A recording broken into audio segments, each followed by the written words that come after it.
Golden State Media Concepts Baseball Podcast. We cover everything Major League, from spring training to the World Series. We've got your favorite club covered, from New York to Boston to LA. This is the Golden State Media Concepts Baseball Podcast.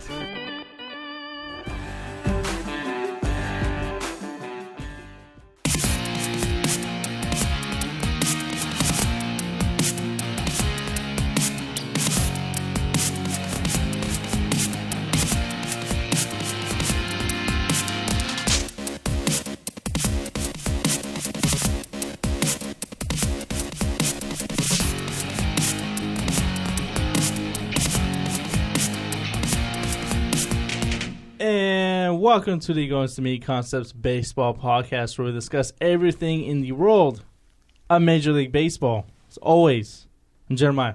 My name is Ben. And we're back again for another action-packed show for you guys today, and it was a very wild week in baseball. A lot has happened in the first week. So, first thing, I want to talk about some of the big storylines that has occurred over the first week in baseball. And of course, I know you guys might hate me for this, but we gotta start off talking about Tim Tebow and his first full week in the minors. You're starting with Tebow, really? Of all the things to start with, we're starting with Tebow. Let's just get out of the way. Yes, Tim Tebow hit another home run on Sunday, a 3-run homer. Yeah. He's 2 of 10 with 2 home runs and 5 RBIs. Yeah, I know. What else is there to talk about? Oh, he's doing great. Like, yippee. He's hitting 200 in Class A. Hey, I gotta say, he's 1 home run shy of Michael Jordan's home run total with Double-A Birmingham in 94. Well, I'll give him the benefit of the doubt there and say he'll pass that, because through literally like a handful of games, he's already 66% of the way there. So he's doing better than Jordan will, but I mean, he's selling tickets and everything, but other than that, like, there's nothing there. Yeah, I have to agree with you. Congratulations. No, but I do say that, Tim Tebow's the GOAT and all that, but I'm just saying that just for entertainment purposes.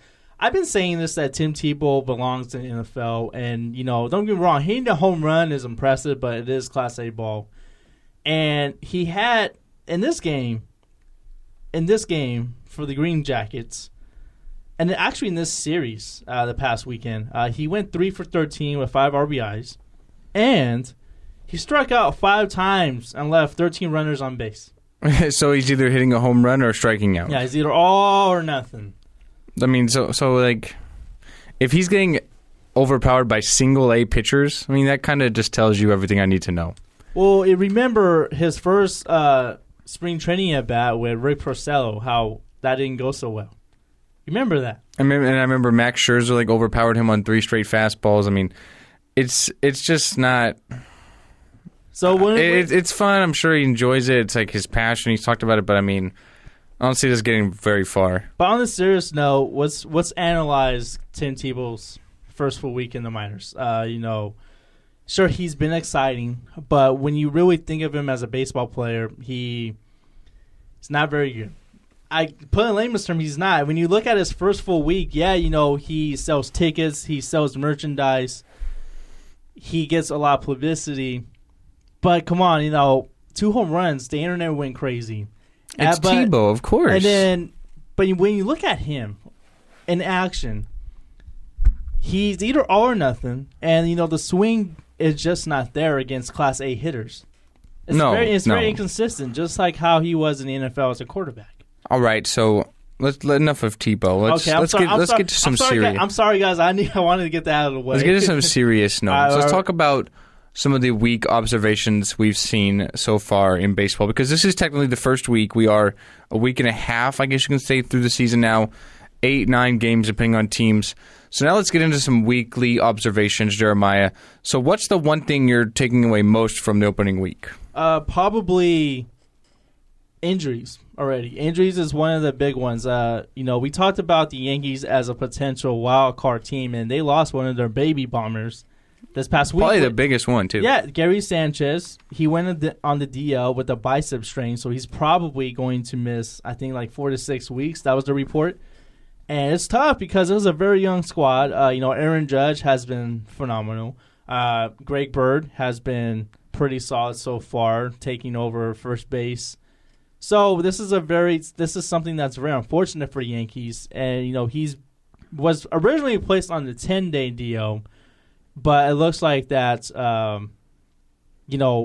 they just announced that he was silent for 4 weeks because of his bicep strain. Do you obviously he is a catcher. Yeah. Do you feel like long-term they need to move him away from that? Because you hear this talk all the time with Posey, which we're actually going to get to next because he's on the DL as well, about catchers. Like they did the thing with Harper. Like Harper was a catcher, move him to right field. Do you feel like they need to necessarily move him from a catcher so he has more of a longevity as a player for the Yankees? Because standing in that squat over time takes a toll on your body as opposed to maybe moving him to like a first base, for example. Do you feel like the Yankees probably need to do that? I mean, this is really early. It's his first full season. Getting an injury already a week into the season, I'm not going to say he's going to be injured forever and not going to have multiple injuries, but you never know. Yeah, I would say not right now. I still think there's time for Gary Sanchez to be catcher. They did, I think the latest player to make that transition from catch to first base was Joe Mauer, I think for the Twins, because he was a catcher, and then I guess he had concussion problems, so they went and moved into first base. I don't think they have to right now because, they have Greg Bird there. Even though he has struggled since the start of the season, Greg Bird going 1 for 16 with 7 strikeouts. That's Tebow-esque. Maybe. That's even worse. Yeah. Oh, okay. But, okay, we're done talking about Tebow here. Remember, Greg Bird did lead the team with 8 home runs and a .451 batting average, but he's been one of the guys that looks like he has promise with this franchise. But, it's just the beginning of the week, so I'm not going to throw really a lot of shade at Greg Bird here. But, getting back to Gary Sanchez here, it's very unfortunate that they won't have him because he was one of their best plays last year in a short amount of time. Remember, we had that streak of a lot of home runs, and I think in 2 weeks or something like that. I think he had he had 12. I think he had 12 in 5 games, something like that. No, it wasn't that quick. It was similar though. But yeah, he definitely was sort of expected to carry a lot of the load this year. The Yankees were sort of expected to really be on the up and up, and I thought they would as well. I mean, they're not doing terrible, but this is a big loss for 4 or 5 weeks, depending on how he comes back. And, of course, he is a catcher, so you have to worry about the biceps because he has to try and throw out runners and everything. So you want to get him fully up to speed. Maybe you start DHing him when he comes back a little bit, possibly. But I can see that happening, yeah. But, so it's going to be really interesting to see how the Yankees can sort of cope with this because, like you said, he was expected to really carry a lot of the load to start this season. Another catcher who found himself on the DL, a little bit of the 7-day concussion protocol DL, is Giants catcher Buster Posey because on Monday, their home opener, Jeremiah, he took one straight to the noggin. I mean, took a 93-mile-per-hour fastball. He did it by Tawan Walker of the Diamondbacks. To the head. Forced him to leave the game. First inning, too, right away, which is really unfortunate. I'm watching the video right now, and he absolutely got drilled with this ball. I mean, obviously not intentional. And Posey obviously had to leave the game, got checked out. Looks like they're putting him more on the DL with the 7-day concussion protocol DL, more for precautionary reasons. It looks like everything's going to be okay. Just make sure he has to go through some tests. I mean, you're seeing concussions all the time, especially with the NFL. But so he'll be fine. The Giants will just have to cope without him for a little bit. I would imagine you'd see a lot of Connor Gillespie, but other than that, they'll be fine. With the Giants, the issue right now is not necessarily Buster Posey, is that they simply just can't pitch right now. Yeah, and I think that's one of the main things that we talked about last season when they were in the playoffs, and even late in the year when they were trying to make that playoff run. Bullpen is still a problem. The pitching is still kind of inconsistent. I don't know, the Giants, I think they went by 2-5 on the road trip that only included Diamondbacks, who are actually on a great start, by the way. Yes, and top of the division is 7-2 yeah, right now. And I will talk about them later. And, the Padres, they didn't do so well in the beginning of the trip, so is there a lot of concern for the Giants? I wouldn't say necessarily because it is the beginning of the year. I think it's too early to overreact. But If this team is still struggling like in June, then I would start maybe having a lot of concerns about this team. It's premature. We're a week and a half in. Exactly. It's still premature. But, like I said, the bullpen's still a problem for that team. Yeah, Melancon's obviously there. He got his save the other night, I should say. But it's the process of getting the ball to him. You know what I mean? It's not necessarily there, whether it be Derek Law or Hunter Strickland. It's not really formidable right now. I'll say that. It's not just one guy would solve everything and solve all their problems. It hasn't really worked out that way. Now, Jeremiah, real quick before we end the segment, we're going to get to something I'm really interested in, and you are as well, and that is Shohei Ohtani. Yes. I don't know who that is, but he's being called like the Japan version of Babe Ruth. He's known as the Babe Ruth of Japan. That's what people has calling him, and I think he's a very unique player right now. He's expected to make the transition to Major League Baseball in 2018. He's been making headlines in Japan. Yes, he plays for the Hokkaido Nippon Ham Fighters. Yeah. Whatever a ham fighter is, I don't know, but great name. I love it. It's a great name, and I saw this story on him on 60 Minutes on Sunday. Great story, by the way. But man, this dude is a rock star in Japan. He is absolutely right. He's bigger than Bryce Harper is here. He's like one of the biggest athletes there in the country. When you're looking at Ohtani, you of course compare him to like the Japan version of Babe Ruth because not only is he a good hitter, but he's also a pitcher. Yes. So you're looking at Ohtani. Last season, he hit .322 with 22 home runs and 67 RBIs. Okay, so pretty good. But he also was 10-4 on the mound with an ERA of. Where is it right here? An ERA of 1.86. No, wait, hold on. Of 2.24 last year. And he can throw it extremely fast. Yeah, he registered the fastest pitch in Japan last year at 102 miles per hour. 102. And the thing about Ohtani, though, is, we can talk about how great he's been in Japan, but the big story of the past week of Ohtani is that he's actually going to be sidelined 6 weeks because of a left thigh muscle strain. And, with him expecting to make the move to Major League Baseball in 2018, he's had injuries throughout his career in Japan. So that's another concern about, in my opinion, that's a concern of him moving up to the big leagues. Well, injuries. Well, for me, I think you have to sort of look at and find out. Because when he goes to the major leagues, he's not going to be able to do what he's doing in Japan. What he's doing right now is he's basically a DH Monday through Friday. And then he takes like a couple of days off from hitting, and then he has his scheduled start like whenever. So he pitches basically once a week, hits every other day basically. In the major leagues, they're not going to allow him to do that. There's just simply going to be too much money invested in him. Like think about all these, whether it be like Daisuke or Masahiro Tanaka, Yu Darvish, like all these guys, just simply to even talk to them costs you millions of dollars, let alone to even sign them. Exactly. So. Yeah. There's going to be a ton of money invested in Ohtani next year. So I think you have to figure out, are you going to make him a pitcher or are you going to make him a hitter? The ideal scenario, because right now he's a DH. So if you're looking at being a hitter, you're looking at American League, probably a DH. Maybe you have to train him to work in the outfield. He's like 6'3". He's got good size. He's pretty skinny, so you can maybe work him out as a right fielder, left fielder. But ideal scenario for me would be National League pitcher. Because he can definitely pitch. We've seen that. He's got the velocity. And at the mound, he'd go up every time he's scheduled to start, and he'd be more feared than Bumgarner would be. Exactly. I think the National League is a better spot for Ohtani for that reason. He can pitch, and he'll have 2 to 3 at-bats a game. You could even put him in as possibly a pinch hitter. Yeah, you can. He'll be somewhat of a utility player, so to speak.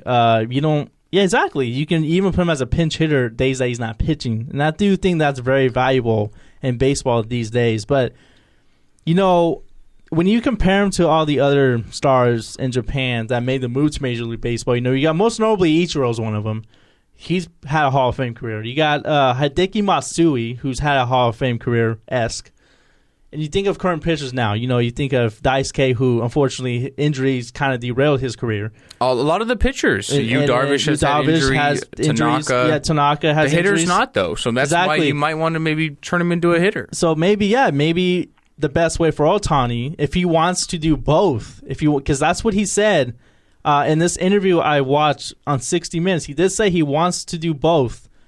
For him to do that, he'll have to go into the National League. And for him to just be a hitter, he has to go to American League. That's no other way. He's not going to pitch in American League and then hit at the same time. No, there's no way. That wouldn't work. But he is someone I'm really looking forward to in the majors. If he's not this year, next year, maybe 2019. Yeah. He is someone that he's only 22 years old, so he has a lot of time to develop. Probably looking at next year. So if you're looking nationally, you got to think of teams that have money. First and foremost, the Dodgers, possibly the Cubs. The Mets have a lot of money. They're not afraid to spend it. The Nationals, possibly. So there's some options there, but we'll have to wait and see. He is injured right now, which is unfortunate, but that's not a big deal. He's had a lot of injuries. He didn't play in the World Baseball Classic because of ankle injuries, so that's another concern that MLB, Major League Baseball teams have to take into account is his injury history, and that's why his injury history is something why I don't think he will do both in the majors. Maybe you could – I realize he's a starter,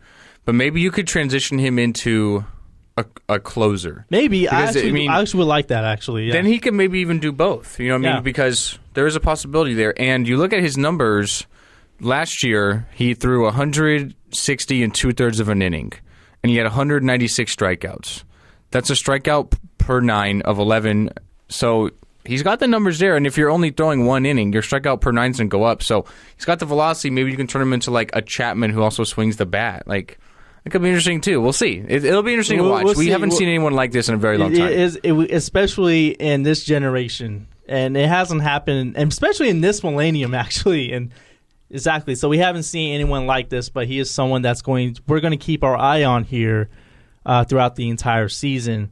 But, as of right now, he is sidelined for 6 weeks, so there's probably not going to be any stories relayed that are going to come out about him as he is nursing that thigh injury. All right, well, we're going to take our first break, and when we get back, we're going to discuss Forbes. And Forbes released their list of the most valuable franchises in baseball. So we're going to discuss that when we return to the Going to Meet Concepts Baseball Podcast. Are you looking for the very best NFL and college football podcast? Then check out the GSMC Football Podcast. Get the latest football news both on and off the field. From the NFL Draft to trades to the rumor mill to the NFL Combines, they got you covered. That's GSMCpodcast.com/football-podcast. Get updates on college rivalries, game day insights, and much, much more. It's football talk the way you want it. This show eats, sleeps, and breathes football. Don't forget to like them on Facebook and follow them on Twitter. Visit GSMCpodcast.com for more info.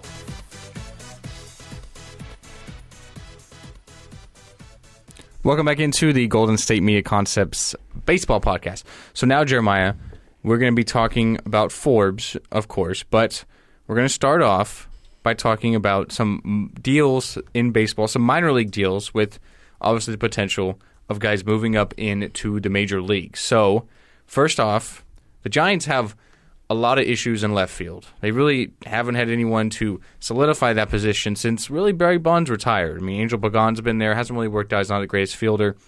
This year, maybe trying some stuff with Jared Parker.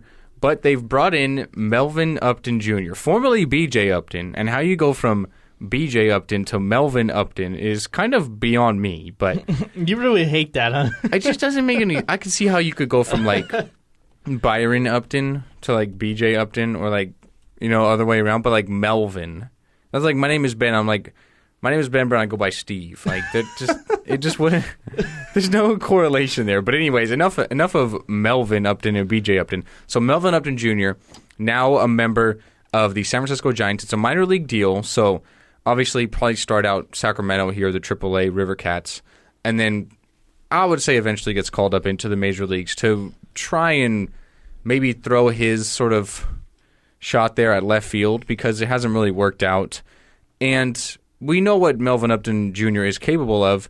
A really good player, had over 20 home runs and 20 stolen bases last season.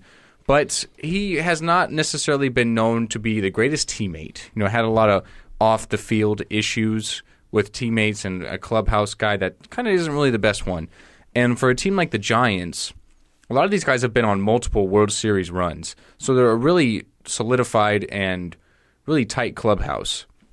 So now you're bringing in Melvin Upton Jr. It makes sense for his play on the field, but do you think he'll be a distraction? When you look at his past, it being a lot of teammates and all, let's just look at the teams that he's been on.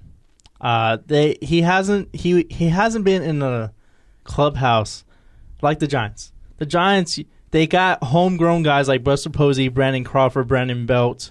These guys have won championships, and a lot of these guys have a good head on their shoulders. So I think if any team that's going to get along with Melvin Upton, formerly known as BJ Upton, there you go, would be the Giants. I do like it because you're signing a minor league deal, so he doesn't have to go to the majors right away. You got to see what he's got left in the tank, and then if he does end up pretty much, looks like he has a lot left to contribute, then I say why not move it up to the majors, because they have a major hole in the outfield. You got Hunter Pence there at right, you got Denard Span at center, left field. It's been kind of a problem. You got Jared Parker and a lot of other guys platooning there.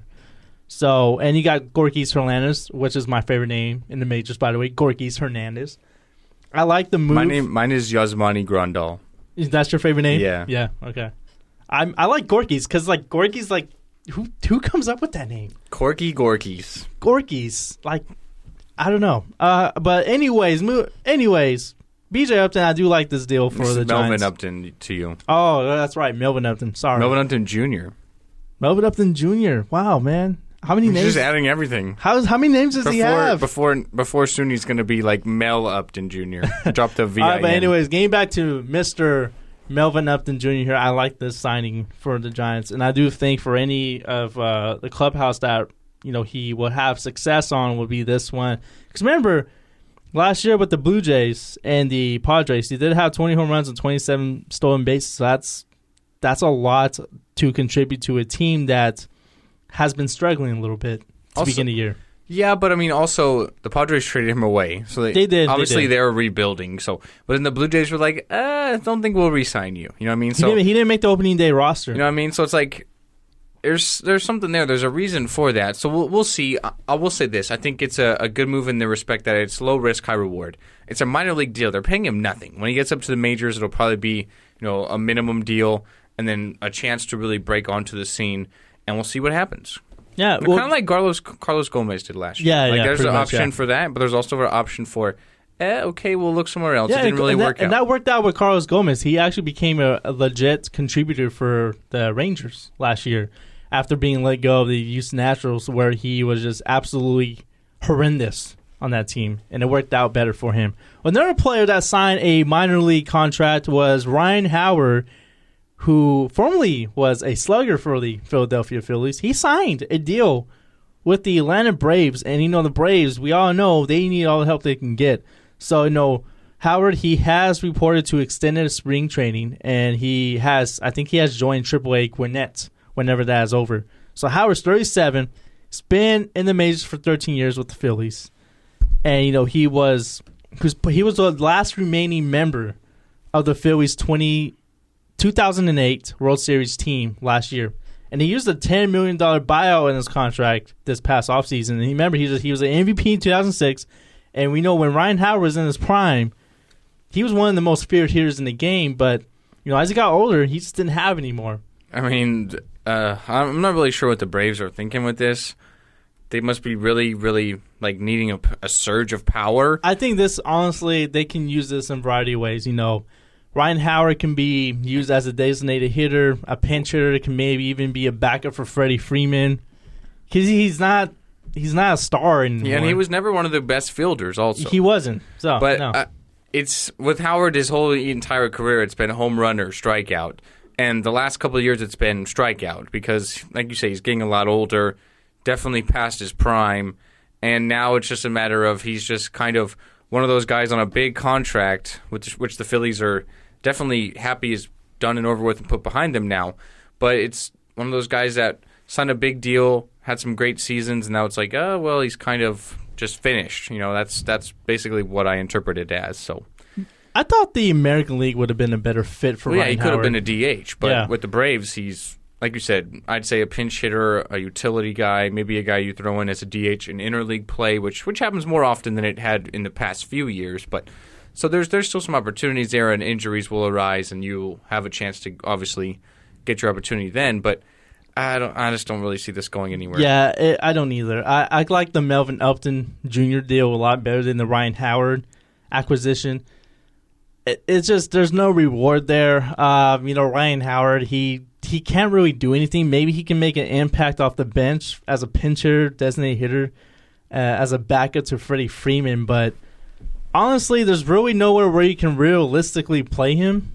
No. If he is active. Where are you going to play him? You can't put him in the field. You can. He was a terrible defender.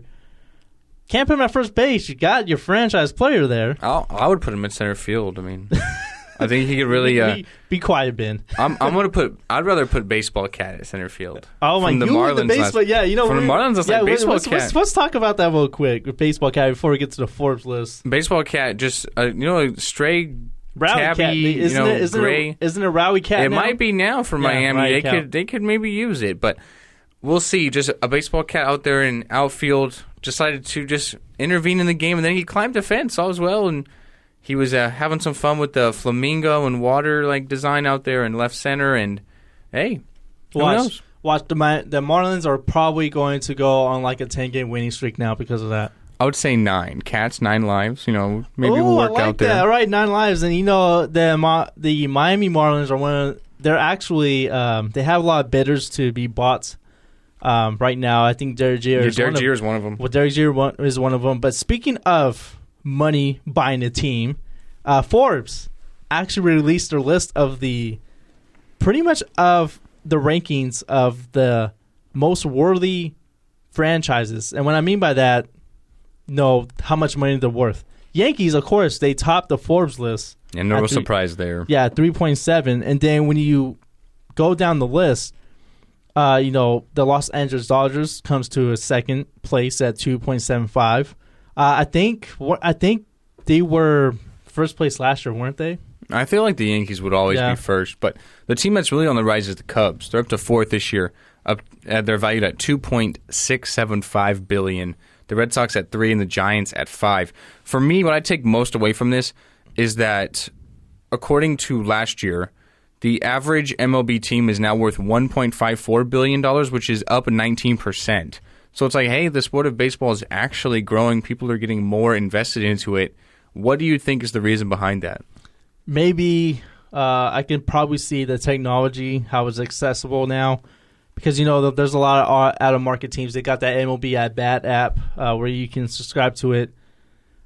Honestly, it may be, I think, when you get teams on the rise like the Cubs, it does help a lot because they are one of the most popular teams. I think the World Series last year definitely had some effect. I think it did. I think it really did. That baseball needed that series. Yeah, definitely. They needed that Game 7. Huge for the game, and I think that's sort of carrying over into this year, of course, with the start of the season now. People are always excited at the beginning. And I feel like what you mentioned, some of the relevant teams, the more popular teams like the Cubs, once they're getting better, it gets people more excited. You got the Giants. They've been popular for a while, even going back to the Barry Bonds days. You got the Red Sox, who are always going to be popular around the nation. But, I think a lot of technology and the digital aspect of the game has kind of made it more accessible and popular as well. Of course, last year, Rob Manfred trying to speed up the game. They have the pitch clock now for the in-between innings clock. And they got rid of intentional walks. Right, this year. We'll see how that is. We'll see how that has an effect this year. But I agree with it's kind of like a conglomeration of a lot of things. So it's definitely good. Up 19%, that's a lot. So I got to tell you this, the 5 most valuable teams on this list have won 6 of the last 8 World Series. That kind of tells you what it's all about there.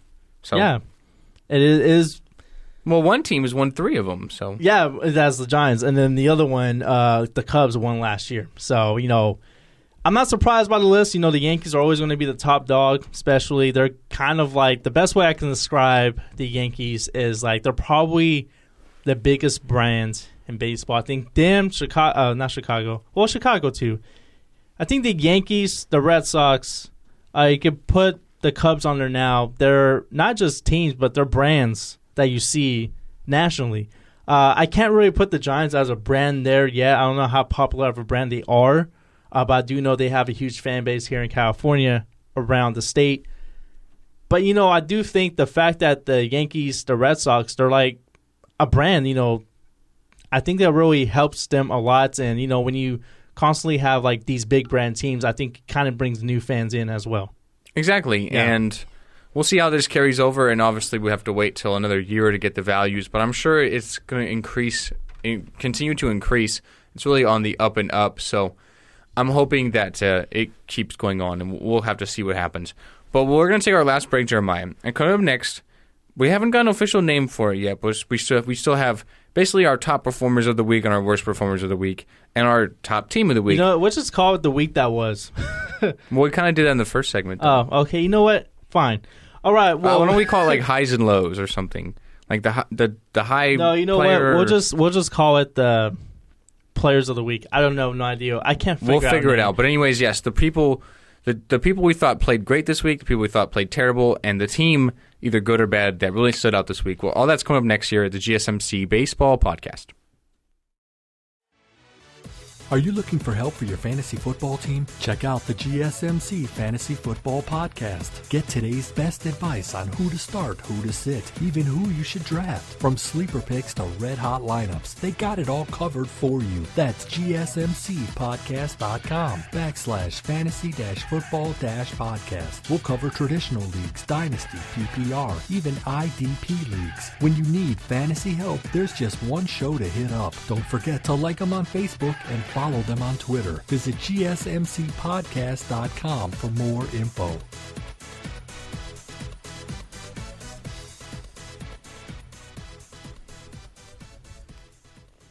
And welcome back to Against the Me Concepts Baseball Podcast. And now is a time of the week where we discuss our studs, our duds, and the teams that we thought performed exceptionally well this week in baseball. So, we want to start. If we want to start with the duds, you want to start with the studs? It's up to you, man. You surprised me.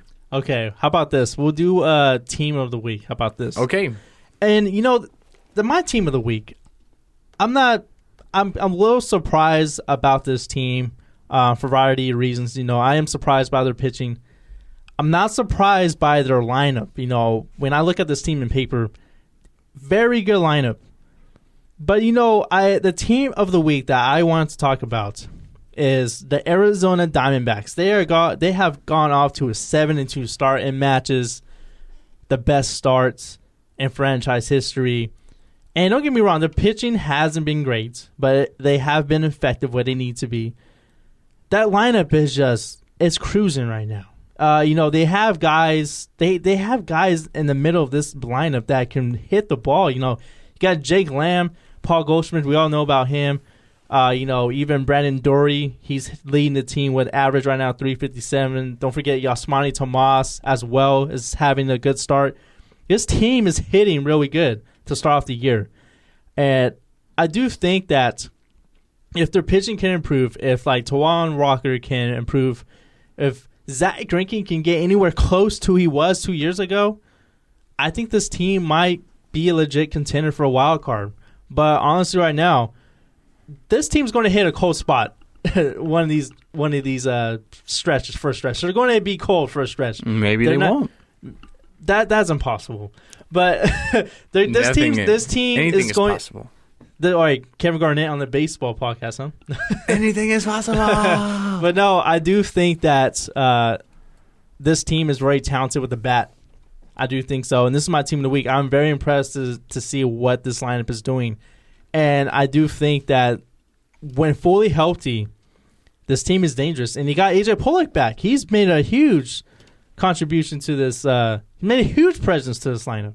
Okay, I like it. And I'm going to go with another surprise team as well. Okay. And I'm going to go with the team that's currently in first of the NL Central. And it's not the Chicago Cubs. It's the Cincinnati Reds at 6-2. The Reds, I mean, we've talked about them on the preview. I've been really surprised on both sides. In pitching, they're second in team ERA.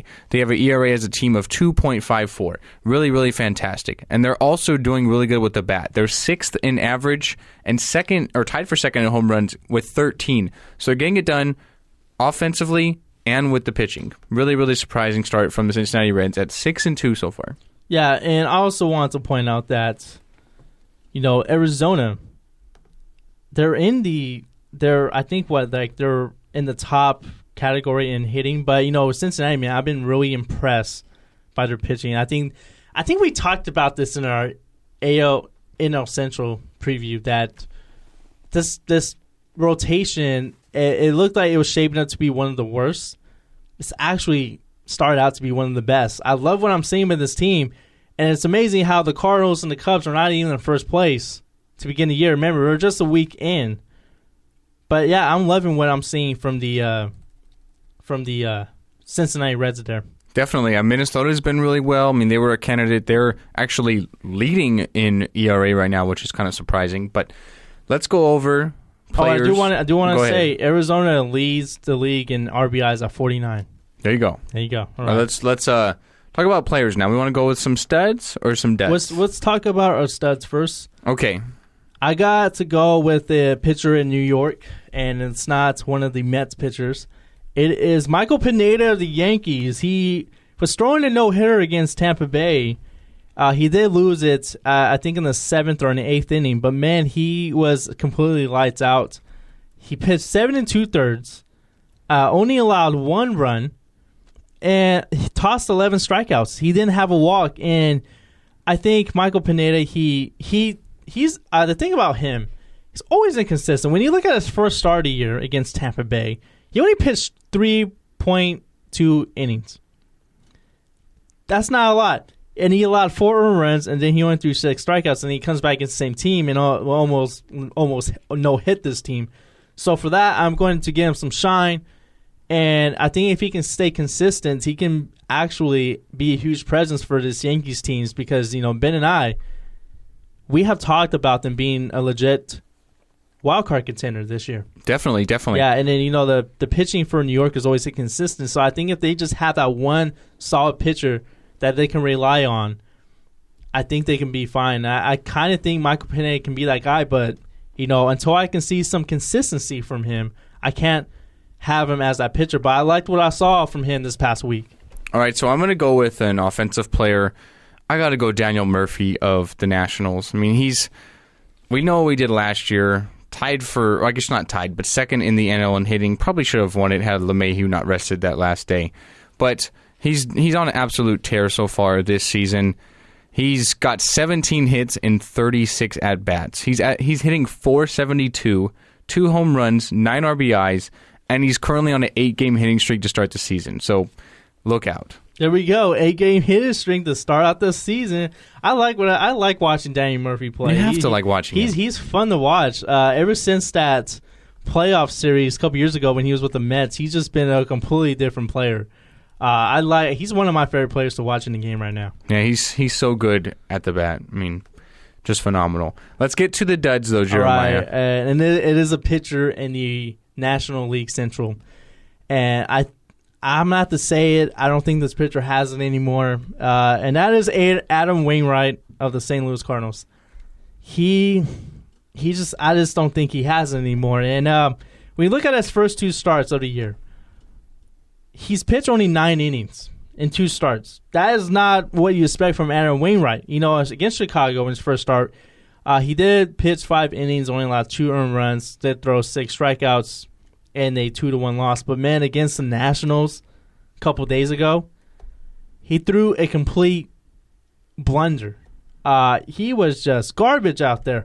He only pitched 4 innings, allowed 11 hits, 5 earned runs. I don't think he has it anymore, man. It's tough. It's tough seeing a good player declines like that. He's 35 years old, so maybe age is getting to him. Remember, he did have injuries the past couple of years, but yeah, I don't think he's the same type of player. And then last year, he actually struggled as well. He had a 4.62 ERA the entire year, and when you look at it, he did have a 13-9 record, but he was very inconsistent last year. His whip is 1.40. That's the highest he's had in his career in a full season as a starter. Yeah, that's definitely not a good. But you know what?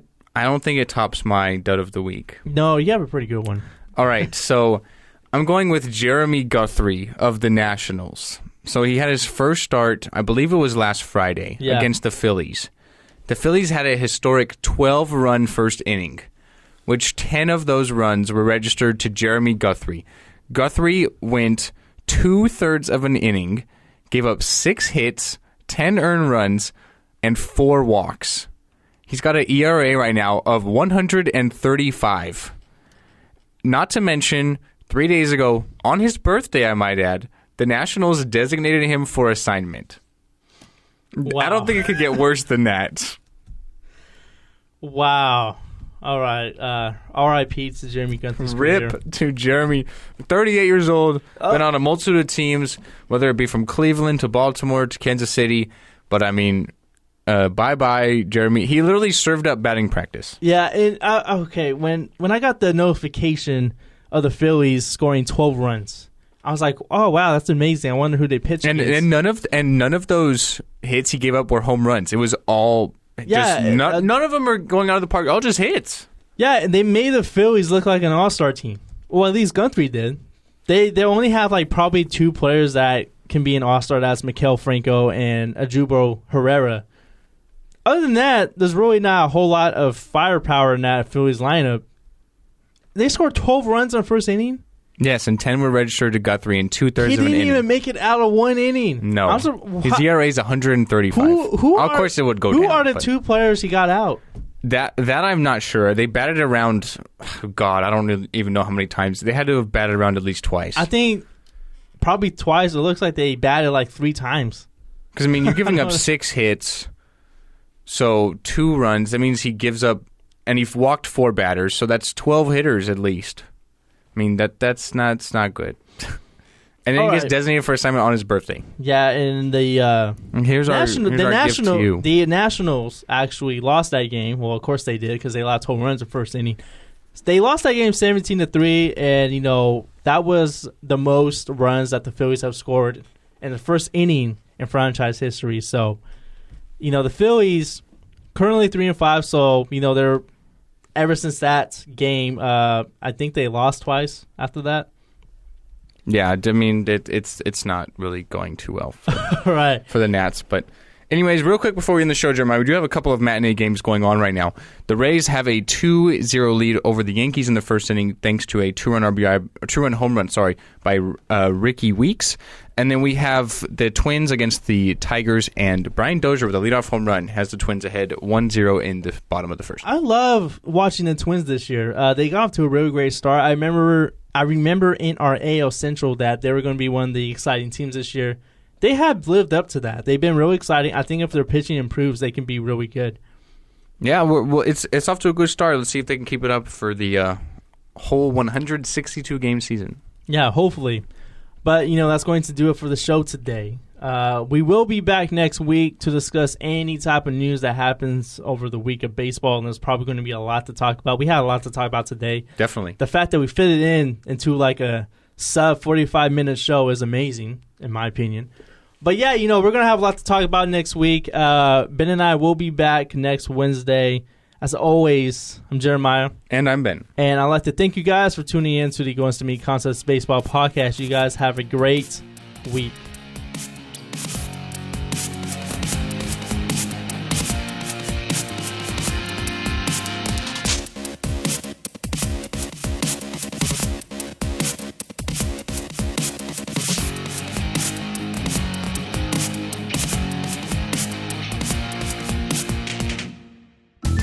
You've been listening to the Golden State Media Concepts Baseball Podcast, part of the Golden State Media Concepts Podcast Network. You can find this show and others like it at www.gsmcpodcast.com. Download our podcast on iTunes, Stitcher, SoundCloud, and Google Play. Just type in GSMC to find all the shows from the Golden State Media Concepts Podcast Network. From movies to music, from sports to entertainment, and even weird news. You can also follow us on Twitter and on Facebook. Thank you, and we hope you have enjoyed today's program.